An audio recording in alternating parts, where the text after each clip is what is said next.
Hey friends, I'm Amanda. This is the Happy Homestead, and today we are going to tackle the Make Bread 365 challenge. I have made pita bread in the past pretty successfully.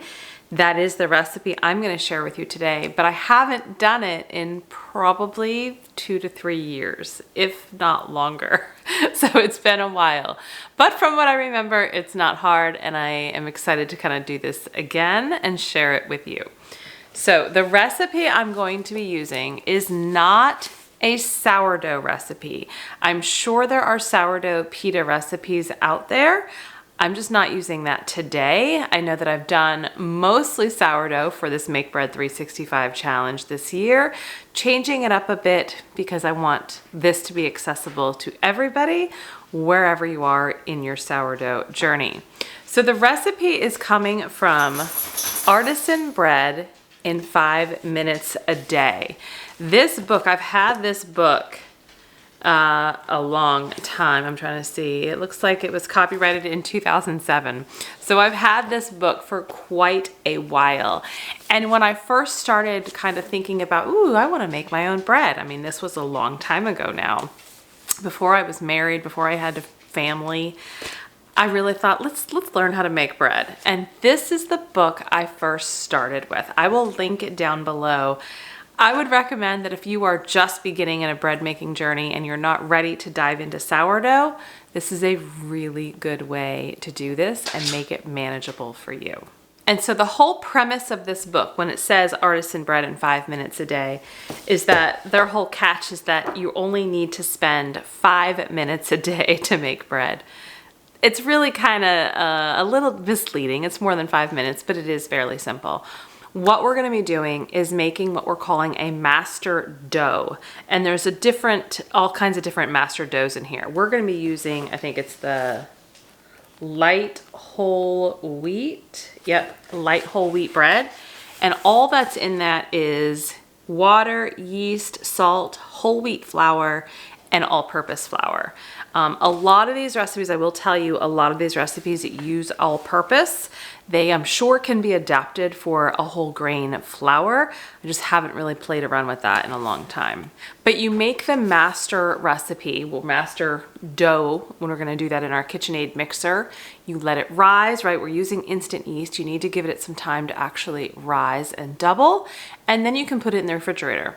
And it kind of stops or very much slows down that fermentation process, just like when you do a bulk ferment of sourdough in the fridge.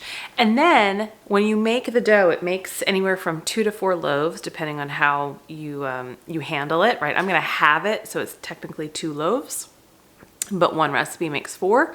And then you can grab a grapefruit size ball of dough every day and essentially bake a loaf of bread fresh every day. That's the premise of the book. And it is, I think, actually pretty genius. It's a really great way to introduce it to people.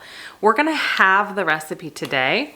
I'm gonna make the light whole wheat dough in the mixer, like I said, let it rise, put it in the fridge for just a little bit, and then we're gonna come back and make our pitas today. The whole reason you put it in the fridge is just so it's a little bit more manageable. It'll get a little bit stiffer, colder obviously, and it just becomes a little bit more manageable and less sticky. So I'll just read the recipe as is so you can understand it. But it's 3 cups lukewarm water, 1.5 tablespoons of granulated yeast, 1.5 tablespoons of salt, Redmond real salt in this kitchen, 1 cup whole wheat flour, 5.5 cups all-purpose flour. And so I am having this, right? That recipe that I just read makes 4 1-pound loaves. And again, that dough, that 1 pound of dough, can be used to make a variety of things in the book. They've got a few different of these master recipes, but it's all the same premise. I'm having this because I'm just making pita, and I don't need to have 4 pounds of pita bread in our house. But I can make 2 pounds, and then I can freeze some to have for later. So I'm going to be doing 1.5 cups water, 3/4 tablespoon yeast, 3/4 tablespoon salt, 1/2 cup of whole wheat flour, and 2 3/4 cup of the all-purpose flour. I'm gonna get my water and yeast in the bowl first, let that rehydrate, and then I'll add the other ingredients. I've got the dough hook on, and we'll let it go till it comes together.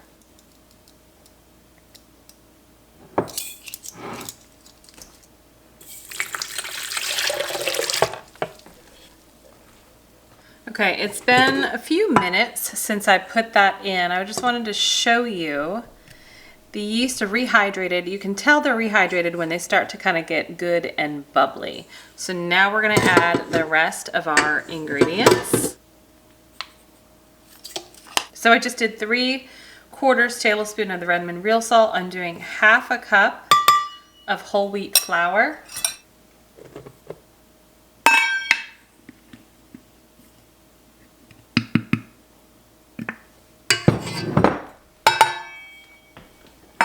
And then 2 3/4 cup all-purpose flour.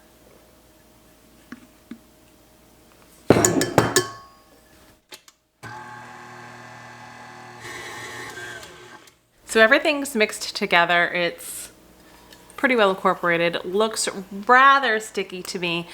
This is one trick I usually like to do when I'm working with definitely yeast breads, not as much sourdough.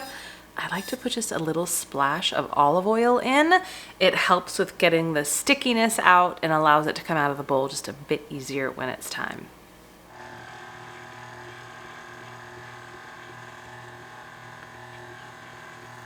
Maybe about a 1/2 tablespoon.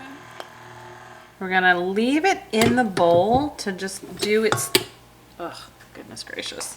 We're gonna leave it in its bowl to do its thing and rise. I am gonna cover it with just a damp towel. And I'm gonna let it sit, like I said, for probably about 2 to 3 hours. I just need to see it rise. We're kind of in the winter. The kitchen's probably between 65, 67-ish degrees. It may take a little bit longer than if we were in the summer, but I'm gonna let it double and then I'll put it in the refrigerator. We'll come back and make our pita. It's been a few hours, about 3.5 hours to be exact. Our dough has risen. I put it in the refrigerator so it is cool to the touch. And I also put a pizza stone in my oven on the center rack, and the oven is preheating to 500 degrees. Now what we're gonna do is just take out this dough, kind of divide it into pieces and roll it out into rounds, like pita rounds. You wanna get it to about 1/8 inch thick. If you go too thick, then they're not gonna puff up. So the thinner you go, the more chance that they actually puff up and create like that pita pocket. So we're gonna take this out, roll it out, and I'm actually gonna put it onto some parchment paper. This book is pretty big on using like a pizza board, right? Where you kind of like put some cornmeal down on it and then slide it into the oven and kind of pull it away so that your dough, your bread, whatever kind of bread product you're making stays on the stone. While that method works, so does this. By putting my rolled out pita dough circles or rounds onto the parchment paper, I can then just take the parchment paper and put it on the pizza stone.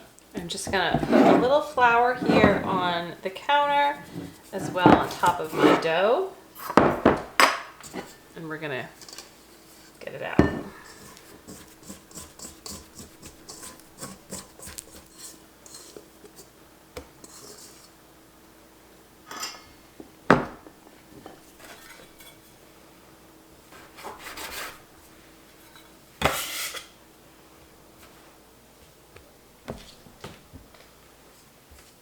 All I'm doing is just kind of cutting these into some manageable pieces, making sure they're fairly well floured to avoid too much sticking. And we're just going to start with one, shape it out into a round.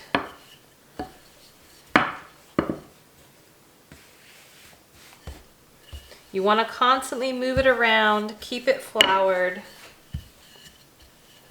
and then roll it out. Now it's pretty thin, so I'm gonna very carefully transport that over to my parchment paper. And I'm probably gonna have to bake these. I won't be able to bake these all at once. I'll probably get 2 on a parchment paper, and so I'll have to do this a couple of different times in the oven.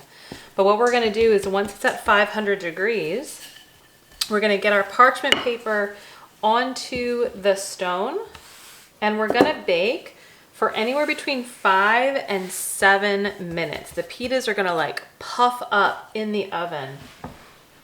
It's fairly fascinating to see, and I'll try to show that to you through the oven door. But they will puff up, and then when they come out, they'll kind of deflate a bit, but you'll have that pocket. And these are obviously big pitas. You can change this to any size that you like. What works for you with whatever you plan on using it with.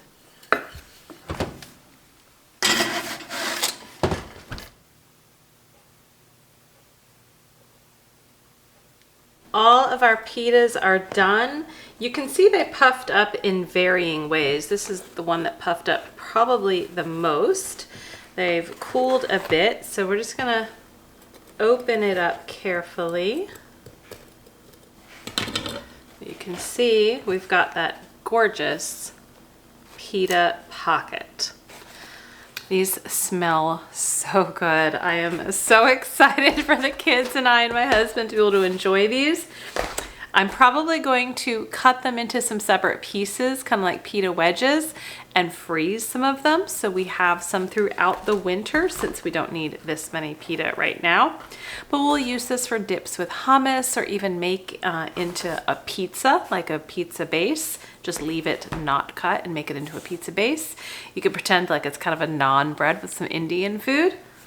But all in all, I will consider this a success, and still so much better than any store-bought pita because there are no preservatives. Thanks for joining me on the November Make Bread 365 challenge, where we semi-mastered pita bread. And we'll be back to complete October's, which was a multi-grain bread, and then December, which is croissant. So 2 more to go within the challenge for 2023.